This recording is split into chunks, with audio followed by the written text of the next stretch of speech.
Un épisode d'Outlander sur l'esclavage était prévisible à la seconde même où les fraiseurs ont mis le pied dans l'Amérique du XVIIIe siècle. La série avait déjà évoqué la cruauté de la traite des esclaves dans la saison 3, lorsque Claire tombe par hasard au beau milieu d'une vente aux enchères d'esclaves et achète un homme pour le sauver d'une nouvelle humiliation sur la place du marché. Plus tard, elle et Jamie le libèrent après qu'il les ait aidés à retrouver Ian. Mais ce n'était qu'un avant-goût succinct de la problématique. Avec l'épisode 2 de la saison 4, en revanche, nous sommes en plein cœur du thème de l'esclavage et je vais essayer de vous dresser le tableau des critiques, positives et négatives, à adresser à la production à ce sujet.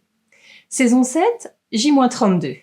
Vous vous souvenez sans doute de l'intrigue, mais je vous fais un bref résumé au cas où. La saison 3 avait déjà établi que Claire est révulsée par l'esclavage. En même temps, comment cela pourrait-il en être autrement pour une femme du XXe siècle ? Au début de l'épisode 2, Claire et Jamie se présentent à River Run et prennent conscience que, tant qu'ils y restent, ils sont complices de la possession d'esclaves. Ils expriment clairement leurs sentiments à Jocasta, mais se tiennent plutôt à l'écart, au moins au début. Ensuite, comme ils l'ont fait lors de leur voyage en Jamaïque, Jamie et Claire tentent de sauver la situation, mais avec des résultats plutôt discutables. Après que Burns, un surveillant blanc, ait fouetté un esclave nommé Rufus, Rufus riposte en coupant l'oreille de Burns. La loi de Caroline du Nord stipule que Rufus doit être exécuté pour ses crimes, mais lorsque Jamie et Claire arrivent sur les lieux, Burns a déjà pris les choses en main. Il torture Rufus en plaçant un crochet dans son abdomen et en le pendant à un arbre. Jamie et Claire interviennent et Claire effectue une opération délicate sur Rufus dans la salle à manger de River Run. Ulysse, le majordome de Jocasta, avertit Claire que Rufus va désormais faire face à un destin bien pire que la mort. Ulysse est aussi un esclave et il sait que les surveillants tortureront et tueront Rufus pour donner l'exemple. Ainsi, plus tard, lorsque la foule en colère des propriétaires d'esclaves arrive, Jamie suggère à Claire d'euthanasier Rufus plutôt que de les laisser être torturés. Elle résiste, mais elle finit par le faire à contre-cœur.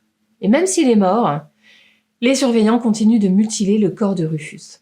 Au final, semble-t-il, Claire n'a fait que prolonger la douleur de ce pauvre homme. Et elle n'a pas réglé, loin de là, le problème de l'esclavage.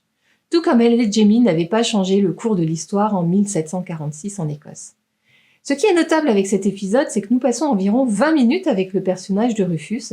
En cela, les auteurs ont bien plus développé l'intrigue que cela n'est fait dans le roman. On en apprend un peu plus de l'histoire de cet esclave en particulier, d'où il vient et comment il a été amené dans le Nouveau Monde. Et une fois de plus, on nous a rappelé qu'un rêve pour certains est un cauchemar pour d'autres. Dans cet épisode, Claire est totalement dirigée par ses émotions et elle n'y réfléchit pas vraiment. Sur le moment, elle veut juste aider Rufus et ne pense pas aux implications plus larges de ce que cela fera à tout le monde sur la plantation. Et c'est Catherine Balfe qui a expliqué cela dans une interview en 2018. Et elle dit aussi « Je pense que c'est pourquoi elle est si désireuse de s'éloigner de River Run, car pour elle, rester là-bas dans cette position la fait se sentir complice de tout le système d'esclavage. Ce n'est pas quelque chose avec lequel elle est à l'aise. Évidemment, ces actions ont probablement aggravé les conditions de chaque esclave de cette plantation. Et c'est de ce constat que sont nées les critiques adressées à la série. Les actions de Claire dans cet épisode ont rendu la vie de tout un groupe de personnes, avec lesquelles elle a à peine interagi, beaucoup plus difficile.